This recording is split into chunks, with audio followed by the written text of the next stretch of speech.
அனைவரும் பங்கெடுப்போம்.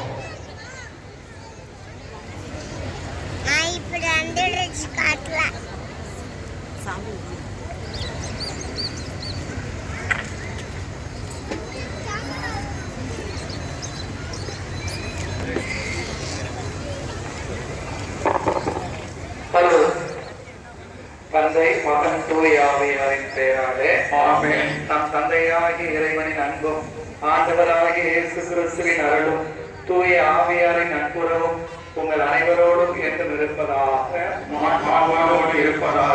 மன்றாடுவோமா. இறைவா, புனித வியாகுல மாதாவின் திருவுருவம் தாங்கிய இந்த தேரினையும் பிற புனிதர்களின் தேர்களையும் ஆசுப்படுத்த வேண்டும் மன்றாடுகிறோம். இந்த தேரில் பாடிவரும் வீடுகள் அனைத்திலும் இறையாற்றல் செயல்படுவதா. இத்தேர்களை காணுகிற எல்லோரையும் நிறைவான ஆசிர்வதியும்.